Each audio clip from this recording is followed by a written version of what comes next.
السلام عليكم. الزمالك يخسر الكونفدرالية في مباراة سيئة حزينة على جمهور نادي الزمالك طبعا، وعلى من وجهة نظري على أي مواطن مصري عنده ضمير، لأنه الحقيقة الوضع اللي فيه الكرة المصرية بشكل عام يعني مش من دلوقتي، من زمان وضع مش حقيقي مزيف. الأهلي والزمالك هم الكرة المصرية في مصر.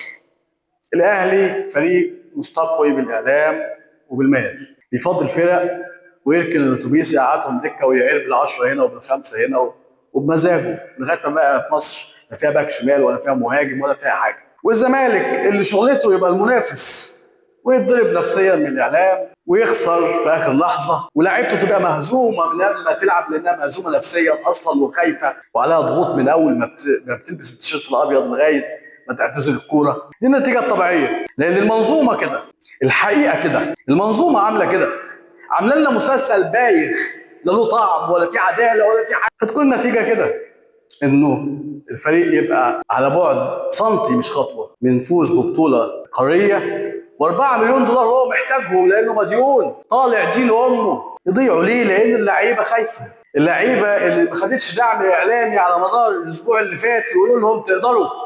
لو كان الاهلي كانوا هيقولوا لهم تقدروا ما تخافوش وانتوا الجمهور في ظهركم والدنيا في ظهركم. لكن الزمالك لا، الزمالك نبتدي نتكلم هو حسام عبد المجيد هيروح الاهلي ولا مش هيروح الاهلي؟ نبتدي نتكلم هو محمد شحاته ازاي ابوه يموت وما ينزلش من الجزائر؟ لازم كده طبعا، لازم كده الزمالك يتعمل فيه كده. لكن لو حد اتكلم على اللاعب في الاهلي يا نهار اسود، الا اذا كانت الاداره بقى قلب عليه. لا شفنا احنا وفا تزق تريزيجيه، ده نجم منتخب مصر يا راجل. طب ولو هو زي الحكم عادي؟ هلا مش ده مواطن مصري وده مواطن مصري؟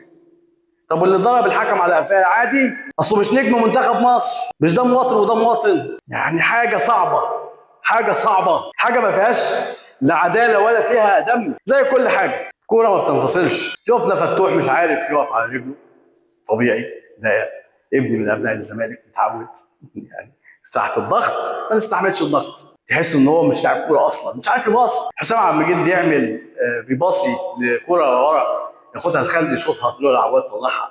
محمد اسماعيل لسه جاي امبارح لحق يخاف، بيعمل اسيست رائع الحقيقه ويخلي مهدي سليمان يطلع يتربط في ركبته ويطلع تغيير اجباري. حاله نفسيه سيئه، خوف، رعب. الحقيقه ده المناخ يا جماعه، الخوف والرعب ده المناخ اللي فيه الكوره. لما الخوف ده انتقل جزئيا للاعيبه الاهلي قدام الترجي شفناه قدام بيراميدز، شفنا الخوف بتاع الاهلي قدام بيراميدز. البني ادم اللي يخاف مستحيل يحقق انجاز، واحنا للاسف بندير منظومتنا الاعلاميه بالخوف وبالضرب في النفسيه زي ما بيحصل في الاهلي مع اللي مش عايزين يجددوا. امام عاشور لما بيتقلب عليه الاعلام بيعمل فيه ايه؟ النمرود، اغتالوا نفسيا، اغتالوا معنويا. وزيزو تريزيجيه حتى لما شاور للجمهور في اول السيزون وعمل للجمهور كده سلخ. ليه؟ الاداره عايزه كده، ما دام الاداره عايزه كده يبقى كله يمشي كده. يعني هو يوم الحقيقه كاشف للكره المصريه، هي الكره المصريه هي دي اللي احنا اتربينا وتعودنا عليها، علينا عشرات السنوات في ده. الزمالك فريق مهزوم نفسيا، الزمالك حتى وهو بيكسب مهزوم نفسيا. يعني تحس انه لما بياخد بطوله تحس ان الدنيا بتتقلب، اكنه حاجه عيب وحرام، اكنه حاجه عيب وحرام. لسه هنشوف يوم الاربعاء وهنشوف بقى الاعلام هيتعامل ازاي مع الزمالك في الكام يوم دول. هيكمل عليهم، اتغلب من سيراميكا، ولو ما اتغلبش من سيراميكا عادي مش هتعرف تفك القيد، والثالث يروح دوري الابطال. امال ايه؟ ازاي اللي بيفرح في ماتش فايز فيه الاهلي حتى لو باوفسايد ولا بضربه جزاء غلط ما يفرحش؟ دول الاغلبيه ولازم يفرحوا. طب والاقليه ياخدوا فوق دماغهم. لا اله الا الله. شكرا جدا لكم.